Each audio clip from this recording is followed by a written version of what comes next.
The NFL is back, and FanDuel's got everything you need to play your game. Whether you're all about same-game parlays, 3-leg, 4-leg, or 5-leg. I'm going 4 legs in honor of my dog, Ralph. He has 4 legs. maybe live betting is your thing. Wasn't so sure about the QB going in, but now his arm is speaking to me, and it's whispering, lock it in. Or do your own thing with customized lines on FanDuel your way. Moneyline is good, but my lines are better. FanDuel lets you play your game any way you want. And right now, new customers bet $5 and get $300 in bonus bets if you win. FanDuel, an official sportsbook partner of the NFL. 21 plus in present and select states. 18 plus in Kentucky and Wyoming. Must be first online real money wager. $5 deposit required. Bonus issued as non-withdrawable bonus bets that expire 7 days after receipt. Restrictions apply. See full terms at FanDuel.com/sportsbook. Gambling problem? Call 1-800-GAMBLER.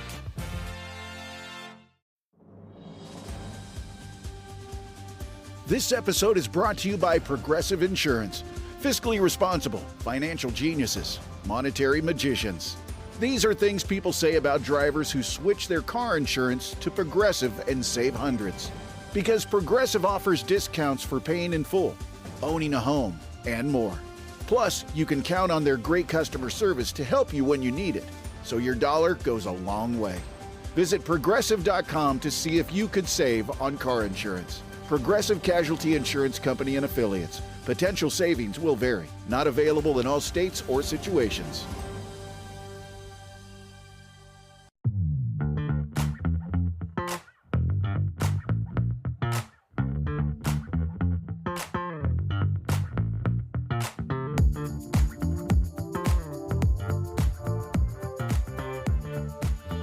In the immortal words of Katrina and the Waves, I'm walking on sunshine. Whoa. And don't it feel good? That's me this morning, Thursday, September 12th, 2025. Friday, September 12th, 2025. I don't even know what day it is. Doesn't matter. The Phillies just completed a 4-game sweep of the New York Mets and made them look bad in the process most of the time. Take your pick of your highlight of the series. Was it the reemergence of Aaron Nola in a 1-0 tightly fought, catharsis-inducing win to start the series? Was it Ranger Suarez coming back, doing Ranger Suarez things? Phillies offense waking up and dropping 9 on Sean Manaea and the pitching staff? Was it Wednesday's game when Chris Sanchez did Chris Sanchez things? The outfield doing outfield stuff. Just everybody doing everything. Was it last night? Was it Thursday when Jesus Luzardo threw 7 perfect innings after giving up 4 in the first and the offense came back?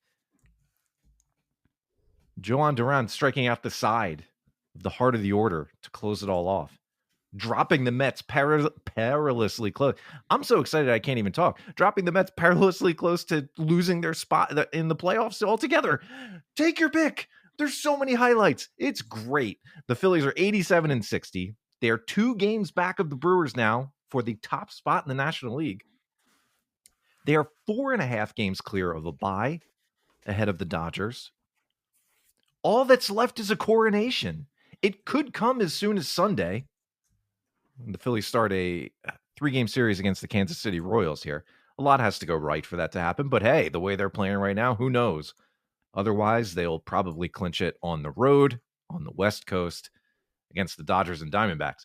There is still something to play for here. This 3-game series against the Dodgers is nothing to sneeze at, even though the Phillies do have a rather comfortable lead at the moment, winning the season series against the Dodgers by winning this 3-game set coming up would secure the tiebreak for, presumably, a bye in the National League playoffs, which would be a big deal. All of that is to say hello once again for the second time this week.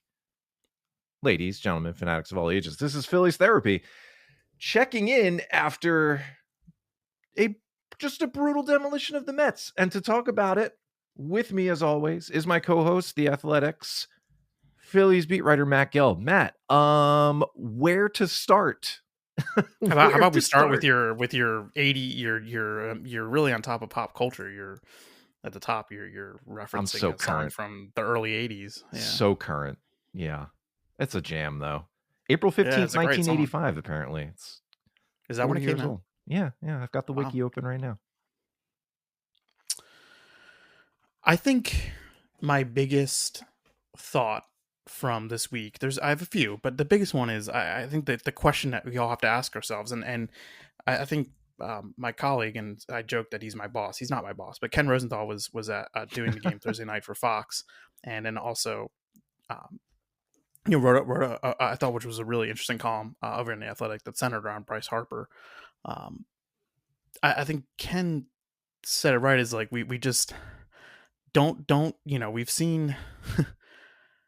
I'll read what he said, because he's like, those tempted to get carried away with one good game or even four proceeding at their own risk. So many contenders this season have experienced emotional whiplash, good vibes quickly turning into foul moods and then back again. And Ken is right. It's like, how much do you read into this week? And I think it goes beyond the results on the field. I think it's the way they did it that sticks out, and it's the feeling that I think has started to really emerge in that clubhouse. And it's interesting, because I wrote about it a little bit earlier this week. Bryson Stott was saying it to me. I forget what day it was, but there was just this idea, I think, after the trade deadline, like once they got what they got, and it was clear that these guys that they picked up, and I'll include David Robertson in that because he was essentially a deadline acquisition. He was a free agent signing. Yeah. It was almost as if like, okay, like we have what we need here. Like we cannot be, we can't even look over our shoulders and be like, boy, wish we would have had that. Wish we had this. It's like, let's just do our thing. And if we do what we're supposed to do, it doesn't matter what other team is doing. It's like in the past, like we would, you come back in, you're looking to see what the Mets did or what the Braves did in previous years. And there was none of that this year. He's like, there was none of that. And it really is amazing that they've lost 2 series since the trade deadline. Mm-hmm. And one of them was that 3-game sweep in New York that, think about if that hadn't happened. I mean, even if the Phillies had just won 1 game there, I mean, the whole thing would have felt different, but it almost feels like they had to go through that sweep in New York to show us how they were going to respond. And they've responded in such a resounding way that the feeling about this team is so different than it was at this time last year, even though the records are very comparable. We remember the conversations that we were having about this time last year was like, it's a good team. It's a good team. We keep saying it's a good team, but it's like, like they've kind of been on cruise control. Like something, if something doesn't, like, it's not that it feels like they're not going to win. It just feels like it was weird, right? Very, you know, and we still struggle to explain it. Yeah, I think so. And so I don't know. I mean, I think that the thing that sticks out to me about this week is just how they did it. And then Thursday night, really, going down 4 runs, and if you're watching it, you're never feeling like, this game's over. Like, because it didn't feel that way, even though they were down 4-0 in the first. And maybe it's because they won the first 3, and you're just kind of like, in your mind, you're watching, you're like, like whatever. The Mets got 1 at the end. But it's almost like they were playing with house money, the Phillies, and it was like, no, like we're gonna kick these guys while they're down. And honestly, if we're being totally honest, this looked like a Phillies team that was like, whatever you want to say, are the Mets like, in their heads or not or whatever? Like, are they scared of New York? I don't know. Like, maybe, probably not. But it was almost like this week they're like, why don't we just take care of that potential problem in October now? Like, why don't we just like knock the Mets out now? Yep. That's exactly right. It was a delayed version of what I was hoping they would do in Citi Field 2 weeks ago. There was a chance then for them to really put some distance in and to really hamper the Mets' chances of seeing the Phillies in the playoffs. And they could still. Obviously, there are different ways that this could happen. But, man, this series was a really good way to try and prevent that from happening at all. And the Mets are now just a game and a half up on a playoff spot altogether. I mean, this was a team that was leading the division by 5 games just 2 months ago. Just like, I mean, they had a half-game lead at the deadline. Yeah, they had a half-game lead over the Phillies at the deadline. And it's hard not to look at the deadline as an inflection point because of what both teams did.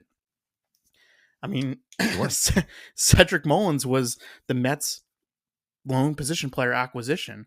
And he has now lost time in center field to Jose Siri, who's just came back, and Jeff McNeil, who probably made the game changed Thursday night when Jeff McNeil playing center field, which is not his position, and he's played it fine. He's been okay. Made just a horrendous read on a ball that should have been caught. I mean, really like a routine ball to the warning track.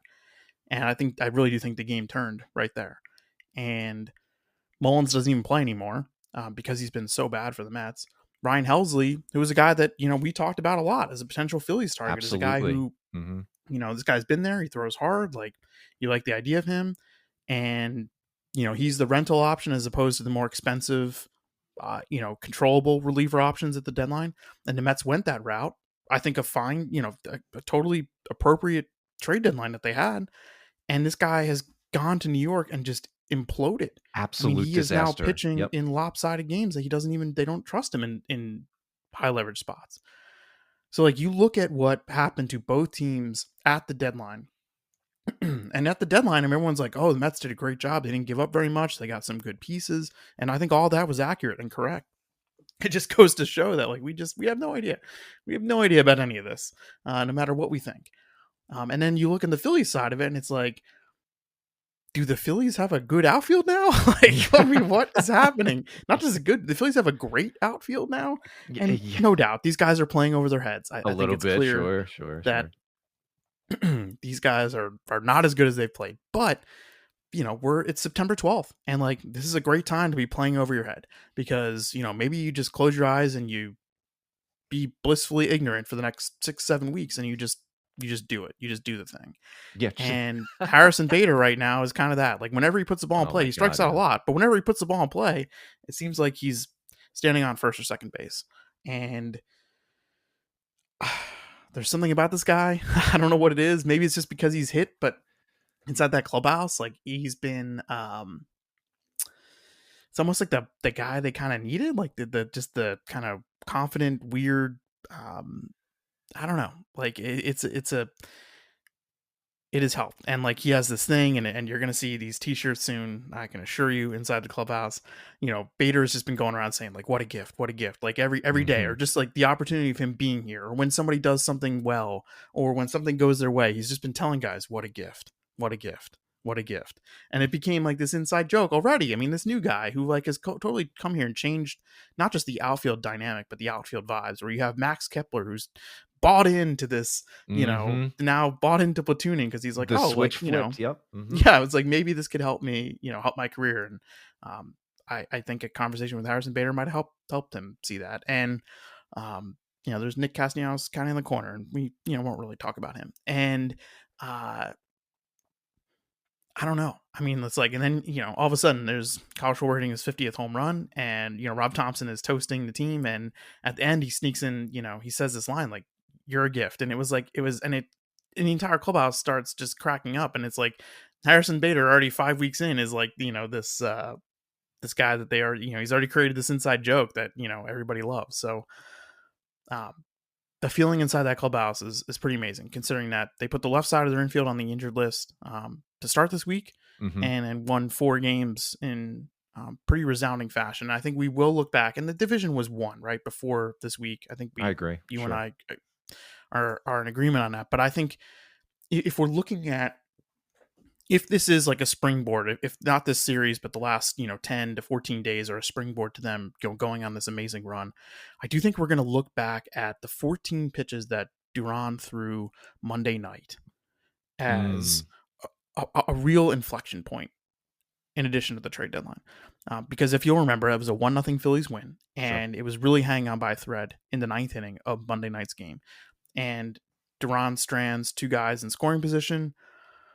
Ronnie Mauricio probably should have scored as a pinch runner on the ball hit to right field that I don't know what he was doing. And I just, the whole dynamic of this week, I think, really changes if the Mets win that game. I'm not saying that the Mets then go sweep the Phillies, but maybe they split the series, and, the Phillies are feeling good, not great. The Mets are like, feeling like, okay, we're fine. We're going to be in the playoffs.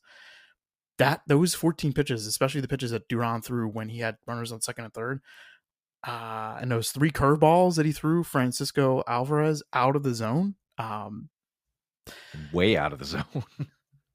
I do think that it unlocked something for both Duran and also for the Phillies, and really just, I think we're going to look back on that for a lot of reasons. Well, you talked about this recently with Duran, and it's not as if he's had any real sort of implosion. When he has given up runs, it's usually been on a series of singles. Still hasn't given up a home run. Still hasn't walked anybody. But he was throwing Amazing. He was throwing too many strikes, right? Like his stuff is tremendous. It's we've talked about that enough. But he was hitting the zone a little bit too much. And with major league hitters, if you're in the zone, they're gonna kind of figure something out, right? We saw that a little bit with Washington. The thing that sticks out to my mind is Dylan Cruz, poking that ball the other way down the line. He was late on it, but he was in the zone. He was able to get his bat to it. He's a major league hitter. I know he's had his struggles against the Phillies. He's going to be a really good player. The Mets did something similar in Citi Field. Early swings, looking for strikes because Duran had been in the zone. They started out doing that again in the 9th inning. They got 2 first pitch hits, right? Alonso then pinch run for Mauricio, the Vientos double. And then they expand. The Alvarez at bat was just a pure example of that. The Alvarez stood zero chance. He looked like he wanted to be anywhere else in the world, but in the batter's box at that moment. And thankfully it was over quickly for him. It was a bit of a mercy killing. But Duran, if he throws that pitch, take your pick of what pitch it is. They're throwing the curveball more. I don't think he threw a single splitter in Thursday's game in his, 11 pitches to strike out Juan Soto, Pete Alonso, and Mark Vientos all swinging just to cap things off. Everything about this series felt good at the end of it. There were some bumps, very minor, like Tanner Banks giving up a run when he was, when the Phillies were up 9 or whatever it was. Luzardo giving up 4, but then throwing 7 perfect innings. There was almost nothing else to complain about. Like nothing. And it's really easy to get ahead of your skis and think, man, now this team is a powerhouse. Now this team is formidable. When really, I think part of this was their potential all along. They're not a 110 win true talent team, and they have their holes. They're not going to have Zach Wheeler in the playoffs. Trey Turner, we got good news on him, and it seems like he'll be back for a little bit of a tune-up, maybe before the playoffs. We'll see. Alec Bohm is only expected to be out for the minimum amount of time. That's good news. They feel like they are realizing a lot of the potential that they probably had all along. They're cruising toward another, low to mid 90s win season. If they go, 8-7 in their last 15 games here, they matched last year's 95 wins. And the way they're playing right now, they might top it. They might hit 96 or 97 for all we know.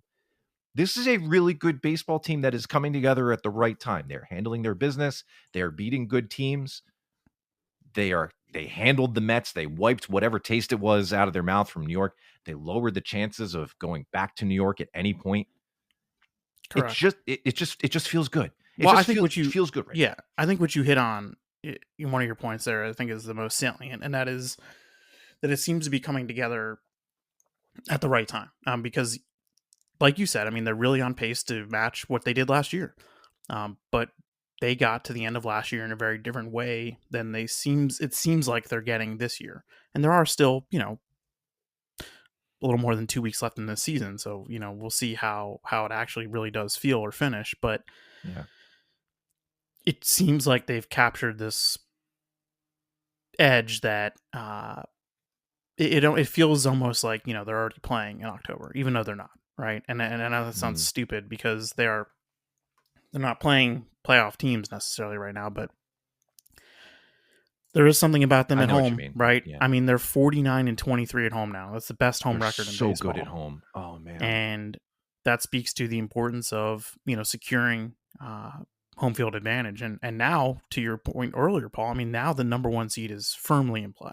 Yes. Firmly in play. Even though the Brewers have the tiebreaker there, because this is important because, one, the Phillies have the best home record by winning percentage in baseball. The second best is the Toronto Blue Jays. The third best is the Los Angeles Dodgers. And the fourth best is the Milwaukee Brewers. Good teams play with are very good at home. I'm not breaking any news here, but if you can somehow secure that advantage for yourselves in the playoffs, huge, right? Just huge. And yeah, I mean, there's just there was a certain energy this week that they were just like, it felt different, right? It wasn't just that they were winning these games or beating the Mets, but it just felt like this team rounding into form, and they're doing it with Otto Kemp at third base, and Donnie Walton played second base one night, and they still scored a ton of runs. Yeah. And, Edmundo Sosa is swinging at every single pitch he sees, and it's like, whatever. And like, I mean, it's just, I don't know. I mean, generally it does come back to the starting pitching, and they got, 4 fantastic outings, right? I mean, Aaron Nola, probably the best game of the season. Mm-hmm. Christopher Sanchez, Ranger Suarez, Jesus Luzardo. Like, do you think that we learned more about Luzardo in Thursday night's outing than we have in any other start he's made this season? That is a really good question, because I've been trying to think about what kind of, leash is the term, right? But like, what kind of length Luzardo can give in a playoff environment, what the situation, what the strategy is going to be and look like. Is there a base runner allotment that we have to think about with him? Once he lets up, 6 base runners, say over 4 innings, is that it? Because then that would presumably get you to the top of the order a third time. Do you let him do that again? Because he really did take a dump all over my, the idea that we were talking about earlier this week, which is like, hey, like, look at the numbers of, he has first time through the order, and how like it really does get worse as he gets into the game and he runs deeper pitch counts. It's like, hey, maybe this is a guy who you tell him to grip it and rip it for 9 or 10 batters, and then look up and see where you're at and maybe have a quick hook. And he did the exact reverse of that Thursday. Yeah. But like at the end of it, it was 4 singles and the double, right? Like it. Yeah, and then they weren't. And some of them were hit hard, but not a lot. The first 2 singles weren't. And like, look, he was too much in the zone a little bit there early on. I think that was pretty clear. But I mean, like, everything after that was amazing. And also, like, he's bumping 99, he's throwing 98. It's like, this guy, that was his 29th start or 30th start? It was his 29th start? That was his 30th. That was his 30th start. This guy won. I know wins and losses for pitchers don't matter. Like, I get that. But like, this guy has won 14 games for the Phillies this year. Like, in your most optimistic projections of Luzardo coming into this season, was there any realm where he's making 30 starts, striking out 200 and coming away with 14 wins? I mean, he is better than the 2023 version that we were hoping we would get. I know the ERA is a half run higher. That right, doesn't. But what was your number about, the percentage of runs that he allowed in those 2 starts? The Brewers start. Oh, right. That's Blue like Jays start. Like 20. It's like more than a quarter of the earned runs for a season. We're into, and it doesn't work, right? Where you can't just, like, every guy can't be like, well, if you take away those 2 games, like, look at my numbers then. But so we'll acknowledge that, there were parts of the season and still, like, there is some uncertainty about this guy. But the overall picture of this guy is that, I mean, man, like, this was a pretty nice acquisition. Do Crohn's disease symptoms keep coming back? Tremfya guselkumab may help. At 12 weeks, rapid symptom remission was achieved in most patients taking Tremfya, and some experienced visible improvement of their intestinal lining at 12 weeks and 1 year. Individual results may vary. Tremfya is a prescription medicine used to treat adults with moderately to severely active Crohn's disease. Serious allergic reactions and increased risk of infections and liver problems may occur. Before treatment, your doctor should check you for infections and TB. Tell your doctor if you have an infection, flu-like symptoms, or if you need a vaccine. Explore what's possible and ask your doctor about Tremfya today. Call 1-800-526-7736 to learn more or visit tremfyaradio.com. If your small business is booming and ready to expand, you might say something like, "It's happening! Booyah! Yeah! Crushed it. But if you need someone who can actually help protect your growing business, just say, like a good neighbor, State Farm is there.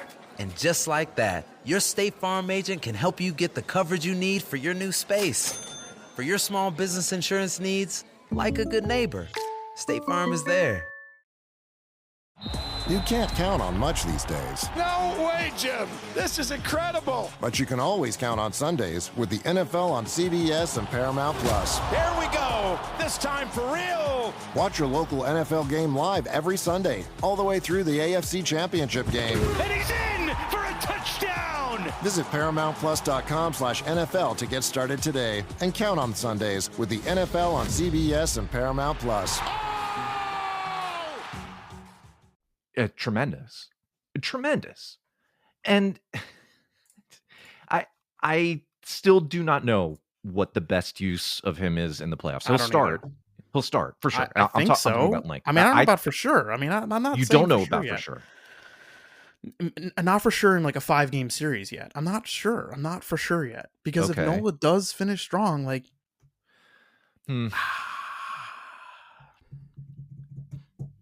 Because who helps you more in the bullpen, Luzardo or Nola? Well, Luzardo. So I don't know. I'm not saying for sure. I agree with you. I think that he will be the third guy. I do. I'm not so sure that's guaranteed yet. Okay. I'm not. Okay. And that's okay. Well, that is okay. That's fine. Because like I think, yeah, that's fine. There's time to figure that out. And honestly, these last 2 weeks, it's less than a month of cruising now. And it's not a full cruise because, again, this Dodgers series does have implication here. You want to win that series so that you don't have to worry about, losing that tiebreak to the Dodgers. Just put it out of your mind. Just get it out. Don't make it a question. But after that, that's kind of it. All that's really left is when the Phillies are going to clinch the division and can they secure this bye. They have a lot of room to do so. It is 15 games and 4.5 games can be made up in that stretch of time. But man, I mean, I say I won't curse, but I say, yeah, I would say like if I'm in there and I'm trying to, make sure my guys are staying motivated and stuff. And I'm not trying to, there is a fine line, right? You're not trying to push guys, right? Because you don't want to redline anybody. You don't want anyone else to get hurt. There will be some, there will be some funky lineups, I think, in the next 2 weeks. Good. As they're trying to do both, both prioritize the now and the later. Donovan but I'm Walton, in there and baby. I'm saying, screw it. Let's effing get that top seed. Let's make sure that the National League has to go through Citizens Bank Park. Yeah. It's an intimidating place to play no matter what happened at the end of the last, 2 playoffs. I get that Arizona did their thing 2 years ago. I get that the Mets, came back and won game 1 of the NLDS. Okay. So they popped the balloon a little bit. That doesn't mean all the mysticism is gone. It's still an intimidating place to come in as a visiting team. That place is going to be bumping. It's going to be loud the whole game. It's the way to go. The Phillies play so much better at home than on the road. All of it is there. All of it is there to try and lock that down. Make the Brewers come to your turf and win a game there in order to beat you. Make the Dodgers come to your turf and beat you there in order to advance. Make it harder for everybody else. The Phillies play better and it's easier for them at home. It just is. And that's the position they need to put themselves in. So, yes, the calendar is circled around the Dodgers series as probably the last 3 games that really matter among these last 15. But you can't fully act that way yet. So I like where your head's at. I like that, keep these guys in the game. Yes, get Donovan Walton his playing time, but also, try and win this stuff. Try and get Donnie Barrels. Try and get Kyle Schwarber a couple more, high up MVP votes. By the way, just an aside here, this is probably something for Jason Stark. He might have done this with Aaron Judge recently when he had one of his crazy years. But Kyle Schwarber leads the major leagues in RBI right now. He's got 123 runs batted in. And Bryce Harper is second on this team at 70. What is like the biggest gap in RBI 1 and 2 on a team ever? Because 53 RBI difference is huge. That's really big. I don't know. That's just one of those little things that stands out to me. 123 runs batted, 50 home runs. All right, a couple things. One, Crazy. first, I just did the math real quick while you're talking. Okay. Yeah. Luzardo's ERA is 4.03 this season. Mm-hmm. You take out those 2 games and it's 3.07. A whole run, which is hilarious. So obviously, like we can look at his season and evaluate him beyond the earned run average. Yes. And I think, that's it. The other thing, do you want to take a guess? The Dodgers have played 9 games at Citizens Bank Park since the start of the 2023 season, regular season. Mm-hmm. What do you think the Dodgers' record is in Philadelphia in the regular season over the last 3 years? Oh, it's not good. Aren't the Phillies like 7-2? It's 2-7. That's what the Dodgers' record is at Citizens Bank Park. Yeah, that's not nothing. And I know it's regular season and it's over a 3-year span, but to the point about making them come here, that feels important. Yes, it does. I mean, the vision I have right now of, Phillies Dodgers series in Philadelphia is Matt Strahm getting Shohei Ohtani swinging over a slider. That is the vision. That is the vision because it has happened multiple times in big spots. Yeah. All right. So that's basically it. That's where we're at. Things feel as good as they can possibly feel right now. I have one more question for you. Yeah. Well, about stuff down the stretch, like what they're looking for. I do think that the Otto Kemp versus Weston Wilson debate will be a good one. I know that's not that significant, perhaps, to what they do in October, but the other corollary to that is, do you or do they? I mean, I guess like you can't speak for them. How about Paul? Do you think you would get to a point where you would rather see them have one of the left-handed hitting outfielders in left field against a lefty over, like Weston Wilson or Otto Kemp? Like, I think that's the next 2 weeks or whatever, 16 days. I think that's one of the bigger questions outside of the rotation and sort of the bullpen hierarchy that they're going to be trying to decide. It's like, how do we do this thing against lefties? Like, what do we want the left field situation to be? Third base. I mean, like, Alec Bohm. Like, I'm not putting Otto Kemp over there over Alec Bohm, but I mean, like, Kemp. I don't know. Kemp's had some really bad at bats this week, and he's had some great at bats. I think he's a good bench player who could give you a little bit against lefties. But all this, I think, is part of the evaluation over the next 2-3 weeks. Well, I mean, much like we were waiting for the Freddie Peralta start in the Brewers series. Would Nick Castellanos play in that? There's your kind of playoff simulated sort of thing. We can look for that in the Dodgers series next week when Blake Snell takes his turn. Yeah. Right now he's lined up to take, one of those games. The third game, I think, is where he's a probable for right now. They're going to get Ohtani. They have never faced Ohtani as a pitcher. Never faced him as a pitcher. And they are going to get him one of those days. That'll be fun. So they're going to see righty, lefty, I think. I think it'll be Ohtani, Sheehan, and Snell. Yeah, that's the way it shapes up right now. And the Phillies are throwing probably all 3 lefties. The 3 lefties. Yeah, they're going to stay in rotation. They want that to be. They want it. That's what they want. Yeah. Tonight, by the way, Friday, Walker Buehler versus Michael Lorenzen versus what a matchup! Hilarious. That's absolutely hilarious. The Royals are like reeling. I mean, reeling. But they are, they're screwed. They're really desperate right now. They got to win. So the American League is not great. Although about the American League, I do love what's happening in the AL West. I think that's at least got some drama there. Kind of fun. Yeah. That's cool. Phillies will face a righty lefty this week. Noah Cameron, the lefty, will go on Sunday. Yeah, and the Phillies are doing that thing now where they have it's a 6-man rotation. Bueller's in it tonight, and they basically now, there's 3 lefties every series, then 3 righties every series, and 3 lefties the next series. So it's a weird way to sort of sequence your rotation, but they're going to stay in it for now. Yeah, I'm sure they'll do some rearranging. Excuse me, after they clinch, and maybe there's some moving to do, but Buehler, I have no idea what to expect. I think they're just looking for him to give them 5 competent innings, gives everybody an extra day, and I think that's the priority right now, is just keep everybody sharp and fresh and not hurt. It's funny. We didn't even mention that coming up, how kind of weird it is. The Walker Buehler is now all of a sudden a starting pitcher for the Phillies. Yeah. It's just one of those guys who's just existed in a realm outside of what what I look at as a Phillies fan and like the immediate environment around this team and everything. Like you never think of that guy coming over to this team. It's not like the Pedro Martinez thing of 2009 where you're like, oh my gosh, the Hall of Famer is coming in. It's more like wow, this guy was really good a while ago. And you thought he was just going to be in that position with that team forever. Like for me, his identity was tied to the Dodgers. Mm-hmm. And, he had his really bad year with Boston this year. He won't be remembered for that. But now he's coming over to the Phillies and it's like, oh, okay. That's weird. There's a potential role for him. We've discussed it. I mean, not as a starter, but I mean, there's a potential October role for him if he does show well here.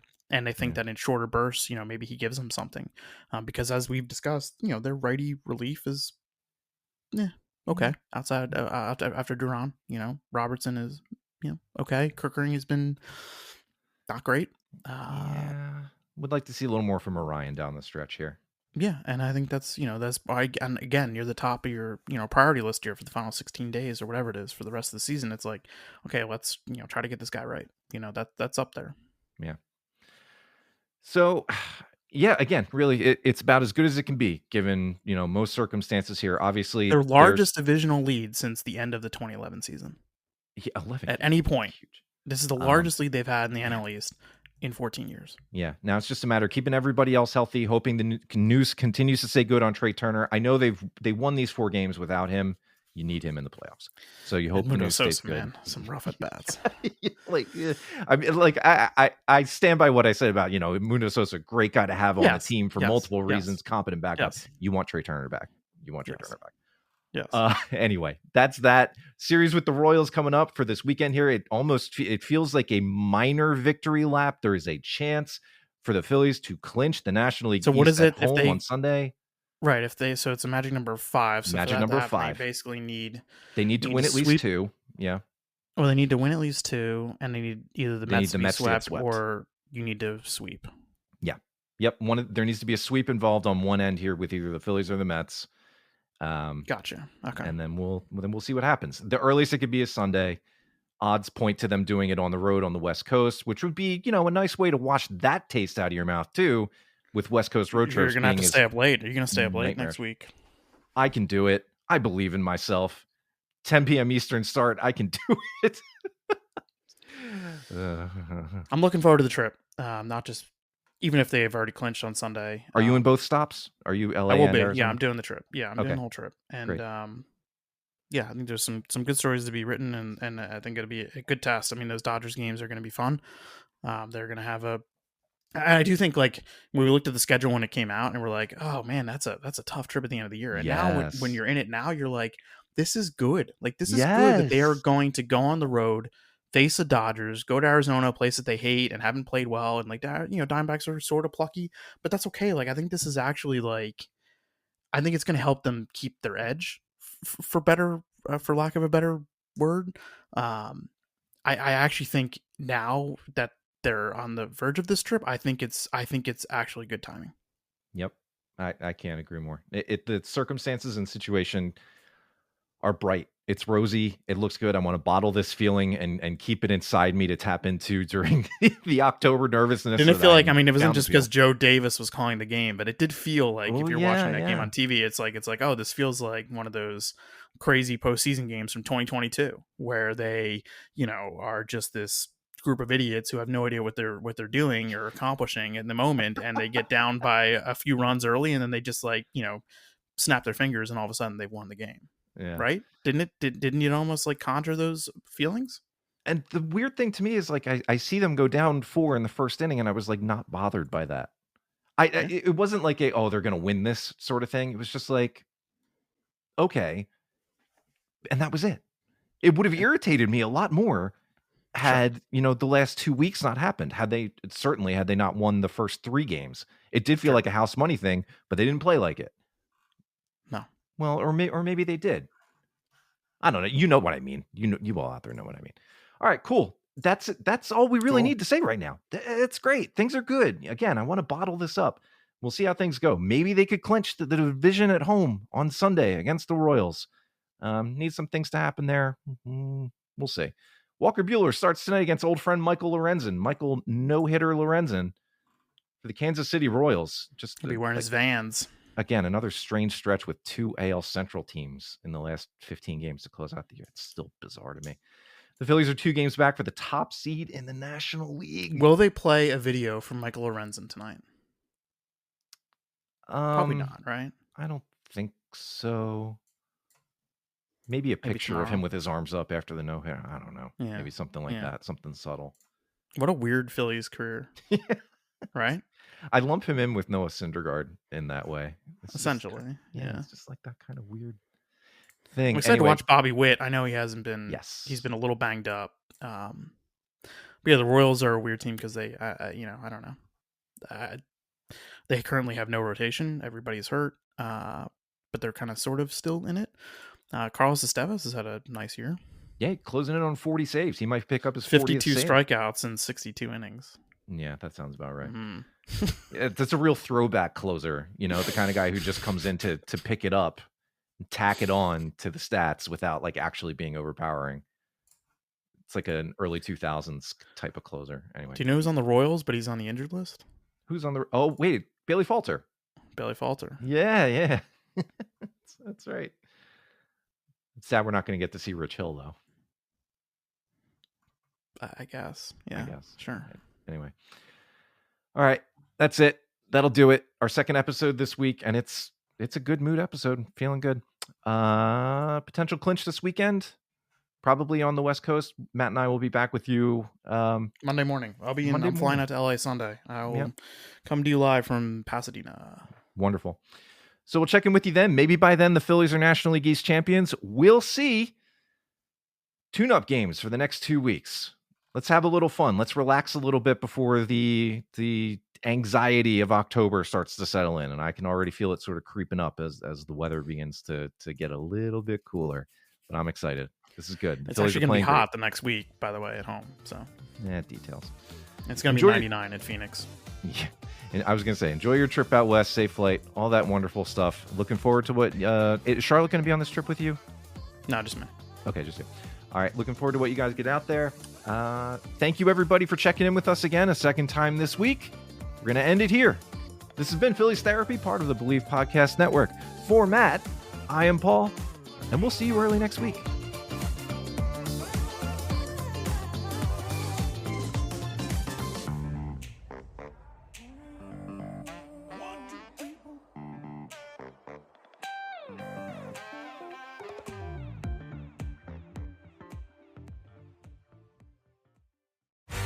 Bustin' with the Boys is here to let you know that every college football Saturday, FanDuel is dropping profit boosts that can turn wins into bigger wins. Sounds like we should rename Saturday Booster Day. Nice.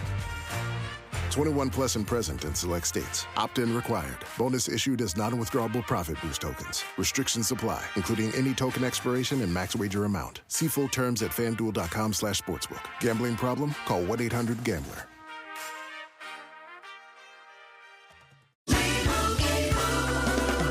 Doug. Limu and I always tell you to customize your car insurance and save hundreds with Liberty Mutual. But now, we want you to feel it. Cue the emu music, Limu.